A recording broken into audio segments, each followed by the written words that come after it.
Moi, je suis le pain vivant qui est descendu du ciel. Jean chapitre 6, les versets 41 à 51. Sœurs et frères, paix et joie. Dieu ne cesse de prendre soin de nous. Il est celui qui nous donne le pain pour la route, qui nous soutient et qui nous garde. La prédominance du pain dans cette liturgie est caractéristique d'un Dieu de salut et de miséricorde qui appelle l'homme à mieux se connaître pour faire expérience avec lui. En fait, nous sommes l'image de Dieu. Nous devons croire en lui, l'accueillir et lui ressembler en tout, lui qui s'est fait connaître en Jésus, parole éternelle du Père qui nous donne accès à lui. L'expérience d'Élie au désert, alors qu'il fuit la fureur de Jézabel, nous parle de notre propre expérience de Dieu.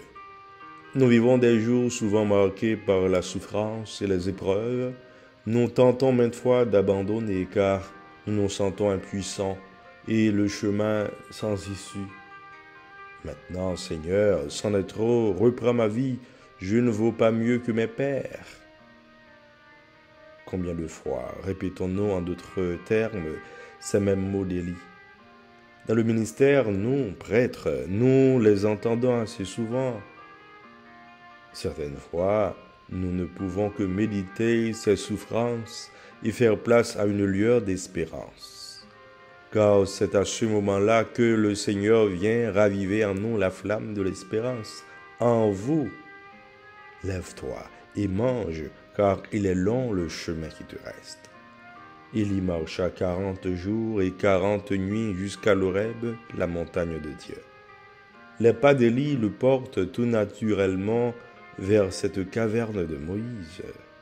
Et nous dit Marie-Noël. Le nombre 40 évoque toujours une gestation.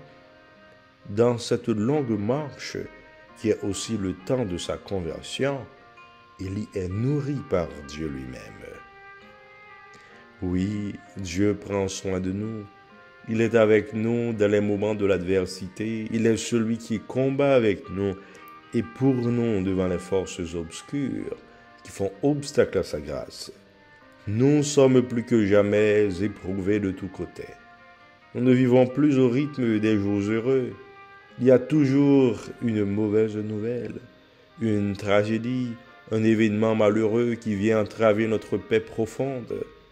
En revanche, ces moments-là ne font pas taire les effets de la grâce de Dieu à nous. C'est ce qui nous urge, chrétiens ou humains tout simplement, à vivre dans la reconnaissance perpétuelle, dans la gratitude et la générosité. Oui, nous devons sans cesse chanter avec le psalmiste, goûter et voyez comme est bon le Seigneur. Un pauvre cri, le Seigneur entend, il le sauve de toutes ses angoisses.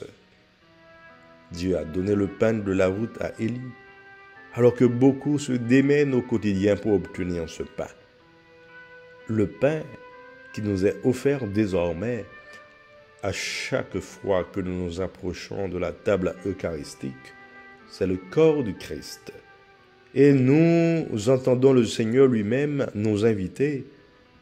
Lève-toi et mange, car il est long le chemin qui te reste. La page évangélique nous met en face d'une controverse entre Jésus et ses interlocuteurs. En Israël, le pain, nourriture matérielle, fait vivre le corps et entretient la vie biologique. La parole de Dieu, nourriture spirituelle, entretient la vie spirituelle. Un jour, la vie biologique cesse, mais la vie spirituelle est éternelle. Elle ne cesse jamais. Les auditeurs de Jésus sont tous habitués à ce genre de distinction. Ils se perdent aujourd'hui quand il prétend être lui-même cette nourriture vivifiante.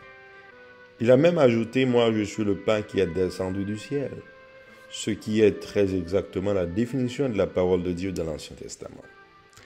L'homme ne vit pas seulement de pain, disait le livre du Deutéronome, mais de tout ce qui vient de la bouche du Seigneur, Deutéronome 8:3. Et les interrogations partent de tous côtés. Comment Jésus peut-il se prendre pour la parole de Dieu? Comment ose-t-il prétendre être celui qui apporte la vie éternelle? Nous connaissons ses parents, Joseph et Marie de Nazareth. Il est un homme comme tout le monde, ni plus ni moins. Il ne descend pas du ciel, mais de parents bien humains. Des questions fondamentales au cœur du mystère chrétien. Jésus, homme, peut-il être vrai Dieu? Cette réaction des auditeurs de Jésus, cette difficulté à le suivre semble être de bon sens. Mais Jésus y voit un grave refus de croire. Il leur dit, ne récriminez pas entre vous. Après la multiplication des pains, les Galiléens l'appelaient le grand prophète. Mais Jésus est la parole même de Dieu. Il est le pain vivant descendu du ciel, c'est-à-dire la parole incarnée. Il est celui qui comble la faim spirituelle de l'homme. Il est celui qui donne la vraie vie. Il utilise des formules de réciprocité pour parler de son lien au Père. Jésus est le seul à pouvoir parler valablement du Père. C'est le verset 46 du chapitre 6. Personne n'a jamais vu le Père, sinon celui qui vient de Dieu. Celui-là seul a vu le Père. Ce qui nous rappelle Pascal qui disait « Seul Dieu peut bien parler de Dieu ». Dans l'autre sens, seul le Père peut nous mener à Jésus. C'est le verset 44.